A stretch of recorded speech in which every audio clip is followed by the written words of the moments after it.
Hey guys, what's up everyone? Welcome back to the channel. This is Shivam Dwivedi and you are watching Economics Easy है। दोस्तों आज के session में हम chapter number 3 को continue करने के लिए जा रहे हैं। याद होगा कि हमने अपनी लास्ट दो क्लासेस के अंदर पहले हमने पढ़ा बैकग्राउंड के बारे में, फिर हमने पढ़ा कि अग्रेरियन और इंडस्ट्री में से हमारी इंडिया की इकोनॉमी ने कौन से को चूज़ किया। तो आपको पता है कि हमने इंडस्ट्रीज़ को चूज़ किया, बाद में हमें एग्रीकल्चर की ओर शिफ्ट करना पड़ा। ये सारी चीज़ जान लेने के बाद आज हम बढ़े अपने पास topic number planned and mixed economy कि आखिर प्लैंड और मिक्स्ड इकोनॉमी में क्या, आखिर हमने मिक्स्ड इकोनॉमी को क्यों एक्सेप्ट किया। अरे क्लास नंबर 1 में मैंने आपको बताया था ना, जब फर्स्ट चैप्टर पढ़ रहे थे तो mixed economy, capitalist economy, socialist, उसमें से हमने मिक्स्ड को चूज किया। तो क्यों चूज किया, उसके पीछे का रीजन क्या है वो हम जानेंगे। यानी आज का सिर्फ मेरा यही टारगेट है, यानी आज की वीडियो जो है वो हमारे इसी के नाम है कि हम पढ़ेंगे कि आखिर हमने प्लैंड या मिक्स्ड इकोनॉमी को क्यों चूज किया, उसके पीछे गवर्नमेंट का क्या मकसद था, क्या रीजन था जिसके चलते इन्होंने इसको चूज किया। ठीक है, तो चलिए शुरू करते हैं। बहुत ही सिंपल टॉपिक है, जल्दी खत्म हो जाएगा, कोई बहुत लंबी चौड़ी क्लास नहीं जाएगी। ठीक है, तो चलिए टॉपिक को निकाल लेते हैं। टॉपिक है हमारा ये रहा, प्लैंड एंड मिक्स्ड इकोनॉमी। बहुत सिंपल टॉपिक है, आराम से पढ़ेंगे, कोई दिक्कत नहीं आने दूंगा। ठीक है, चलो सुनो मेरी बात। सबसे पहली बात है कि हमारे पास 3 टाइप की इकोनॉमी होती है। कैपिटलिस्ट इकोनॉमी जिसमें गवर्नमेंट का 100% कंट्रोल होता है, जिसको हम प्राइवेट सेक्टर का 100% कंट्रोल होता है। दूसरा होता है सोशलिस्ट इकोनॉमी जिसमें गवर्नमेंट का 100% कंट्रोल होता है, और एक होता है मिक्स्ड जो कि जेम केनीज ने दी थी। तो हमने मिक्स्ड इकोनॉमी को क्यों चूज किया, उसके पीछे के 4 रीजन है। सबसे पहला रीजन है रीजनल डिस्पैरिटीज। हमने ये देखा कि कुछ इलाके ऐसे हैं, कुछ स्टेट ऐसी हैं इंडिया की जहां पे डेवलपमेंट अच्छा खासा हो रहा है, और कुछ स्टेट ऐसी जहां पर डेवलपमेंट नहीं अच्छा हो रहा है, मतलब जिस रेट से होना चाहिए उस रेट से नहीं हो रहा। यानी हमारे 28 राज्यों में कुछ राज्यों में तो डेवलपमेंट अच्छी हो रही है, कुछ में नहीं हो रही है। तो इसकी वजह से हमें मिक्स्ड इकोनॉमी को चूज करना पड़ा। रीजन नंबर 2, मास पॉवर्टी।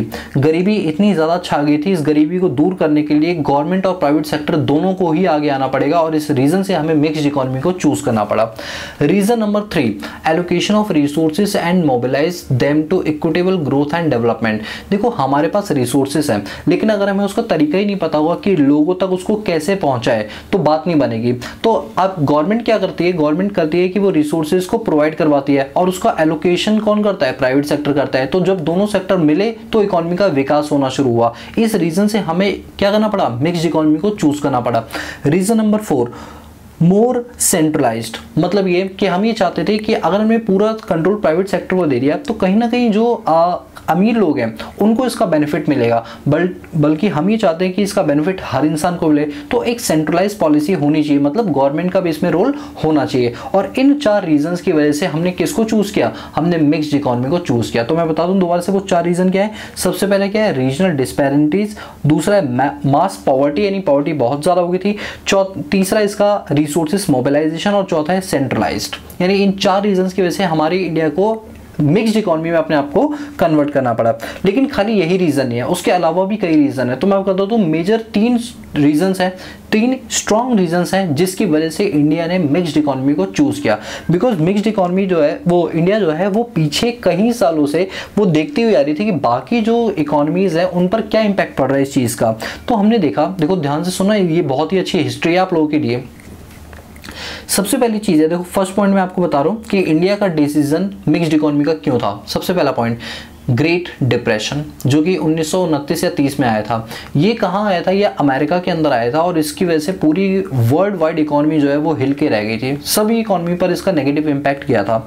जब ग्रेट डिप्रेशन आया तो उसके पीछे का जब रीजन निकाला गया तो रीजन ये निकला, अमेरिका के अंदर पूरी तरीके से आपका कैपिटलिस्ट इकोनॉमी चलती है। सारा कंट्रोल किसके हाथों में है, प्राइवेट सेक्टर के हाथों में। तो जब हमने प्राइवेट सेक्टर के हाथों में दिया तो इतना बड़ा डिप्रेशन आ गया। इस डिप्रेशन से निकलने के लिए फिर हमें मिक्स्ड इकोनॉमी की ओर जाना पड़ा। तो सबसे पहला स्ट्रॉन्ग रीजन क्या था मिक्स्ड इकोनॉमी पे जाने का, ग्रेट डिप्रेशन।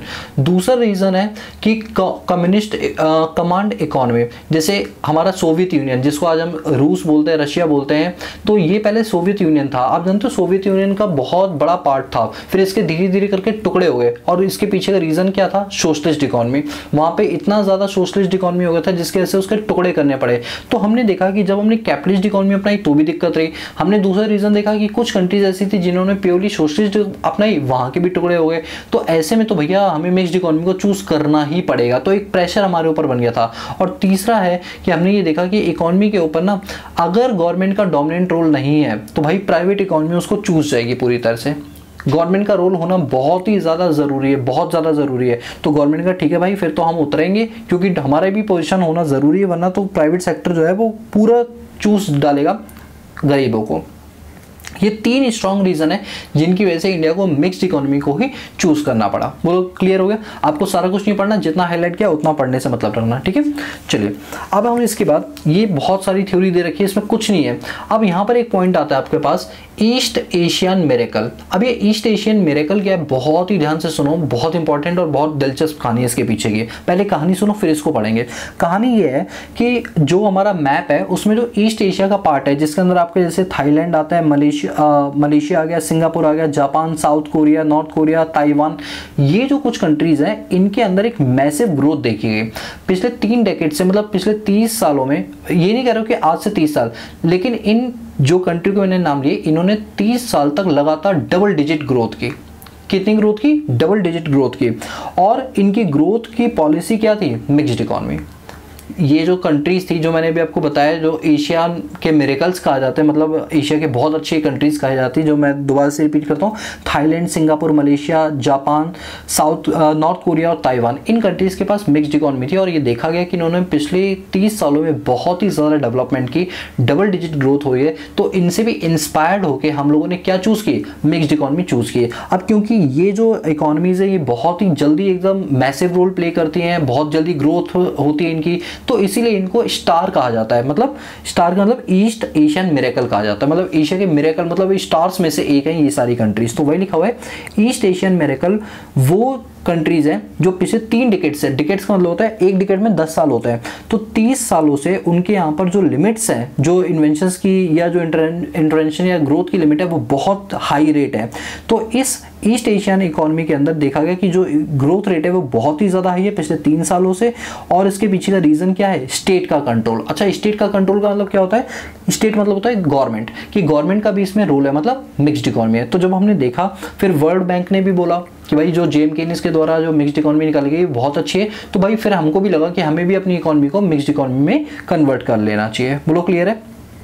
जब हमने अपनी इकोनॉमी को मिक्स्ड इकोनॉमी में कन्वर्ट किया तो हमारी गवर्नमेंट ने ना कई सारे रिफॉर्म्स किए। देखो क्या होता है ना कि जब गवर्नमेंट को लगता है कि भैया हमें अपनी इकोनॉमी के लिए कुछ करना है, तो ऐसे में गवर्नमेंट को कई सारे स्ट्रक्चरल चेंजेस करने पड़ते हैं। अब वो स्ट्रक्चरल चेंजेस क्या किए इन्होंने, देखो यहाँ पर लिखा हुआ है कि गवर्नमेंट ने क्या किया, अपनी प्लानिंग को कुछ ना कुछ चेंजेस किया। अपने प्लानिंग कमीशन में कई सारे रिफॉर्म्स का मतलब होता है चेंजेस लेकर आना, मतलब पॉजिटिव चेंजेस लेकर आना। पॉजिटिव चेंजेस क्या किए, सन 2015 में जो हमारे पास प्लानिंग कमीशन है उसका नाम चेंज करके नीति आयोग कर दिया। अब जो वैसे स्टूडेंट्स हैं जो नॉन इकोनॉमिक स्टूडेंट है वो क्या समझेंगे कि सिर्फ नाम ही तो चेंज किया, लेकिन बीइंग इकोनॉमिक्स स्टूडेंट आपको ये समझ लेना जरूरी है कि यहाँ पे सिर्फ नाम चेंज नहीं हुआ, यहाँ पे काम भी बदला गया है। मतलब जो पहले हमारे यहाँ पर इकोनॉमी में अगले 5 साल क्या होना है, 10 साल क्या होना है, इसके बारे में कौन डिसाइड करता है? प्लानिंग कमीशन ऑफ इंडिया करती है। हमने इसके नाम को चेंज करके क्या कर दिया, नीति आयोग कर दिया, और इसको बोला गया थिंक टैंक। थिंक टैंक का मतलब है कि जो भी इकोनॉमी में होगा उसके बारे में सोच विचार विमर्श कौन करेगा, नीति आयोग करेंगे। और हमने नीति आयोग को सबसे जो मेन चीज है, इन्हें 6 ताकत दी, नीति आयोग को 6 पावर दी। वो कौन कौन सी पावर थी? सबसे पहला कोऑपरेटिव फेडरलिज्म। कोऑपरेटिव मतलब इसने सिखाया कि हमें एक साथ रहकर काम करना पड़ेगा। और हम ये सोचे कि इंडिया की इकोनॉमी अकेले काम कर लेगी, नहीं, हमें वर्ल्ड वाइड इकोनॉमी के साथ जुड़कर काम करना पड़ेगा, फेडरलिज्म को अपनाना पड़ेगा। Number 2 bottom up approach. Bottom up approach का मतलब होता है कि पहले हमें गरीब लोगों को सुधारना पड़ेगा, क्योंकि अगर गरीब लोग सुधर जाएंगे तो अमीर लोगों तक वो बात अपने आप पहुंच जाएगी। देखो 2 अप्रोचेज होती है इकोनॉमी को डेवलप करने के, एक होती है टॉप डाउन अप्रोच, एक होती है bottom up approach. Top down approach का मतलब होता है गवर्नमेंट अमीरों पर फोकस करती है, फिर अमीर से धीरे धीरे नीचे की ओर जो है लोग डेवलप होते चले जाते हैं। और बॉटम अप्रोच क्या होती है कि आप किसानों को डेवलप करो, गरीब लोगों को डेवलप करो, तो अमीर लोग अपने आप डेवलप हो जाएंगे। तो इस नीति आयोग में कहा गया कि हम नीचे वाले लोगों को पहले डेवलप करेंगे तो अमीर लोग तो अपने आप डेवलप हो ही जाएंगे। इन्होंने होलिस्टिक अप्रोच की बात की। इन्होंने एक सोसाइटी का एक ही सेक्शन नहीं बल्कि अनेकों सेक्शन पर इन्होंने ध्यान देना फोकस किया। और इन्होंने फोकस किया इंक्लूसिव डेवलपमेंट। सिर्फ एक ही जगह डेवलपमेंट नहीं होनी चाहिए, मैसिव स्केल पर कई सारे जो सेक्टर्स हैं इकोनॉमी के, हर सेक्टर में इक्वल क्या होनी चाहिए, डेवलपमेंट होनी चाहिए। हम ये नहीं कह सकते कि हम सिर्फ एग्रीकल्चर को डेवलप करेंगे, इंडस्ट्रीज को नहीं करेंगे, और हम ये भी नहीं बोल सकते कि हम सिर्फ इंडस्ट्रीज को करेंगे, एग्रीकल्चर को नहीं। इकोनॉमी का हर सेक्टर अपने आप में एक बहुत ही इंपॉर्टेंट रोल प्ले करता है। तो ये सारी चीजें बोली गई किसमें, नीति आयोग के अंदर। आप याद रखना, हो सकता है एमसीक्यू में क्वेश्चन आ जाए कि प्लानिंग कमीशन का नया नाम क्या है, नीति आयोग, जिसके अंदर 6 क्वाड्रेंट है जो मैंने आपको अभी बता दिया। अब क्या हुआ, जब अभी कोरोना वायरस आया 2019 में, तो यहाँ पर एक आपने अभियान सुना होगा आत्मनिर्भर भारत। आई नो क्या आपने ये सुना ही होगा। तो आत्मनिर्भर पुश के बारे में क्या था भाई, नीति आयोग ने बोला कि लोगों को इस लायक बनाओ कि उन्हें किसी पर डिपेंड रहने की जरूरत ना पड़े, वो सेल्फ सफिशिएंट हो जाए कि वो खुद से ही सारे काम कर ले। हाँ, अगर थोड़ी बहुत जरूरत पड़े तो वो बाहर पर डिपेंड हो सकते हैं, बट कोशिश करें कि वो अपने आप में ही इतने निपुण हो जाए कि उन्हें किसी की जरूरत ना पड़े। ये कहाँ से स्टार्ट हुआ, जब कोविड-19 क्राइसिस हमारे इंडिया के अंदर आई तो क्या हुआ, मई 2020 में गवर्नमेंट ने 20 लाख करोड़ रुपए का एक फंड बनाया और उस फंड का नाम क्या दिया, आत्मनिर्भर भारत अभियान, जिसको अगर इंग्लिश में प्रोनाउंस करेंगे तो बोलेंगे सेल्फ रिलायंट इंडिया कैंपेन। अब इस कैंपेन के तहत क्या बोला गया कि हम उन सभी लोगों की हेल्प करेंगे जो अपना खुद का काम धंधा करना चाहते हैं, जिससे कि इकोनॉमी के अंदर एम्प्लॉयमेंट बढ़े, जिससे इकोनॉमी के अंदर जो नेशनल इनकम है, जो करेंसी का फ्लो है, वो इंक्रीज हो सके। और इस फंड के लिए कितने रुपए इकट्ठे किए गए, 20 लाख करोड़ रुपए इकट्ठे किए गए। इसके जो आत्मनिर्भर अभियान है, इसके 5 पिलर्स हैं। वो 5 पिलर क्या हैं, सबसे पहला इकोनॉमी को सुधारेंगे। दूसरा, इंफ्रास्ट्रक्चर को बिल्डअप करेंगे। इंफ्रास्ट्रक्चर का मतलब जैसे रोड्स हो गया, डैम्स हो गया, कम्युनिकेशंस हो गया, इलेक्ट्रिसिटी हो गया, स्कूल्स हो गए, हॉस्पिटल्स हो गए, हम इनको सुधारेंगे। नंबर 3, सिस्टम को बदलेंगे, वाइब्रेंट डेमोग्राफी करेंगे और डिमांड्स के पैटर्न को बढ़ाएंगे। इन 5 पिलर्स पर क्या बेस था आपका आत्मनिर्भर अभियान। और सबसे अच्छी चीज थी कि पहली बार गवर्नमेंट ने इन 5 को डिफाइन किया, जिससे लोगों के दिमाग में जो इमेज की जो क्लैरिटी है वो ज्यादा हो पाए। बोलो क्लियर हुआ। और इसी के तहत गवर्नमेंट ने एक सिमिलर प्रोग्राम और चलाया, मेक इन इंडिया, कि कोई भी रॉ मटेरियल बनेगा तो वो इंडिया का ही होना चाहिए। आप जानते हो जैसे अभी जब कोरोना वायरस आया था तो हमने चाइनीज प्रोडक्ट का क्या किया था, बॉयकट किया था। तो अब हमें तो बदले में कोई ना कोई तो प्रोडक्ट चाहिए ना, तो हमने क्या किया, इंडिया में वो काम करना शुरू किया, इंडिया ने वो काम स्टार्ट किया, यानी मेक इन इंडिया। जो चीज हम बाहर से मंगा रहे हैं वो चीज इंडिया वाली चीज खरीदो ना, जिससे कि इंडिया के लोगों को एम्प्लॉयमेंट मिले, इंडिया में नेशनल इनकम बढ़े, इंडिया का डेवलपमेंट हो। तो इसे बोला गया मेक इन इंडिया प्लान। बोलो क्लियर हुआ।